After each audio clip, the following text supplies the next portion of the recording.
एक बहू अपनी कहानी बता रही है। मेरी कहानी क्लासिक है। हम कॉलेज के समय से एक दूसरे के साथ थे।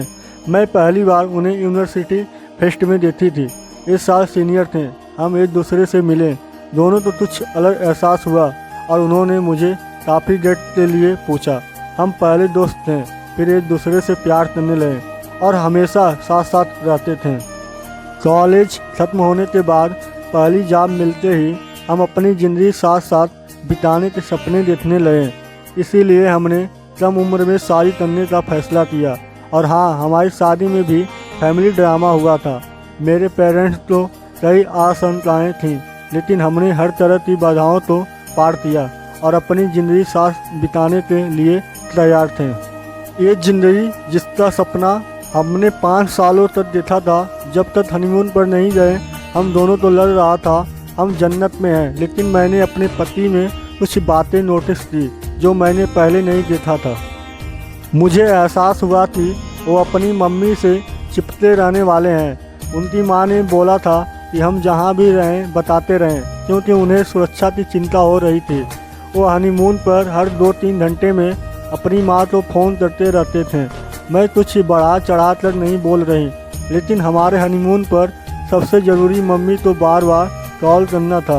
हम लोगों ने जो भी किया उसकी सूचना पहले मम्मी को दी गई। मम्मी अब खाने जा रहे हैं, मम्मी अब हम वाटरफॉल देखने जा रहे हैं, मम्मी अब हम प्यार करने जा रहे हैं। हाँ, आखिरी लाइन तक हालात नहीं आए थे। भगवान का शुक्र है, वरना मम्मी जी आते हनीमून से वापस ले जाती। मैं थोड़ी शॉक थी कि ये क्यों हो रहा है। हमारे वापस आ जाने के बाद भी ये चीज़ लगातार कायम रही। हम अलग अलग शहरों में थे, लेकिन मम्मी जी हर दिन फ़ोन पर मेरे पति से घंटों बातें करती थीं। अगर आप ये सोच रहे हैं कि मैं चुगली करने वाली बहू हूँ जो शादी होते ही ससुराल वालों को अपने हिसाब से चलाना चाहती हैं, तो मैं आपको कुछ उदाहरण दे रही हूँ कि ज़्यादातर बातें कैसी होती थीं। मम्मी जी, हेलो बेटा, तुम इतनी कमज़ोर आवाज़ में बोल रहे हो, क्या ठीक से खाना नहीं खा रहे? मैं समझ सकती हूँ कि तुम्हारी पत्नी तो अच्छा खाना बनाने नहीं आता, लेकिन झेल लो। जब मैं आऊँगी तो सिर्फ तुम्हारी फेवरेट डिश बनाऊँगी। पति नहीं मम्मी, मैं ठीक से खा रहा हूँ, लेकिन आपके हाथ का खाना खाने में बहुत मज़ा आएगा। मम्मी जी, हेलो बेटा, तुम्हारी बुआ की बेटी की शादी हुई, लेकिन तुम्हारे ससुराल वालों ने फ़ोन करके तुम्हारे पापा से बात करना भी उचित नहीं समझा।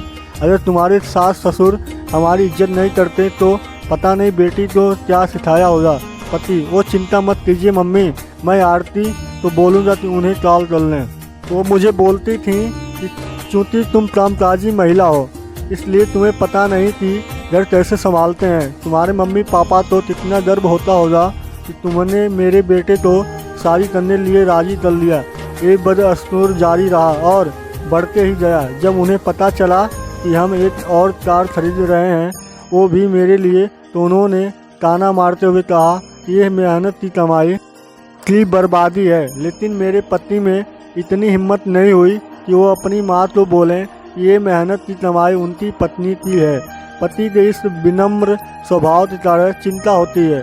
अगर पूरी कहानी को कम शब्दों में बताया जाए तो बाहर से देखने पर लग सकता है कि मेरी शादी में सब कुछ ठीक है। मेरे कहने का अर्थ है कि परेशान करने वाले ससुराल वालों की तो वैसे भारत में कोई बात ही नहीं करता।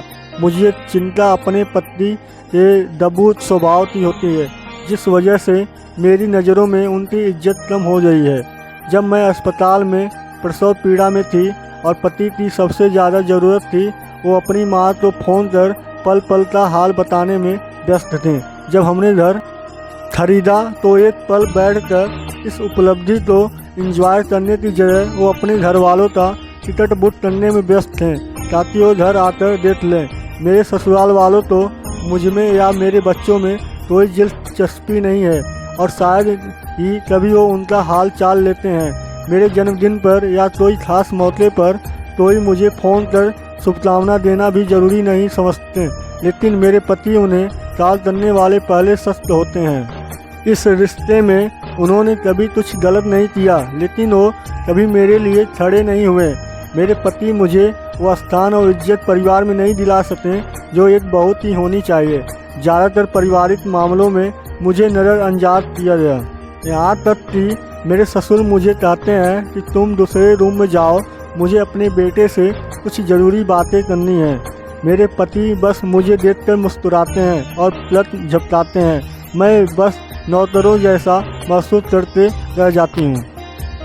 ऐसा नहीं है कि मैंने अपने पति से इस बारे में बात नहीं की, लेकिन उन्होंने हमेशा यही कहा कि ये चीज़ें नुकसान नहीं पहुंचाती हैं। हाँ, ये सच है कि बातें नुकसान नहीं पहुंचाती। मेरे ससुराल वाले मुझे आकर प्रताड़ित नहीं करते, लेकिन जो गलत है उसे भी देखना चाहिए, खासकर जब बात बहुत आगे बढ़ जाए। क्या नए सदस्य को परिवार में नहीं अपनाना उत्पीड़न नहीं है?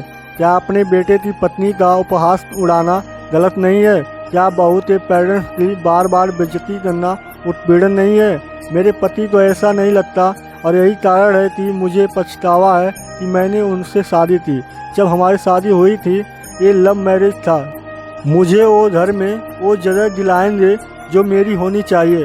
वो ये सब करने में नाकामयाब रहे। अगर ये अरेंज मैरिज होता है तो बात अलग थी, लेकिन एक शख्स जिसने मुझसे वादा किया था और बड़े बड़े दावे किए थे वो मुझे चार दीवारी में इज्जत नहीं दिला सका।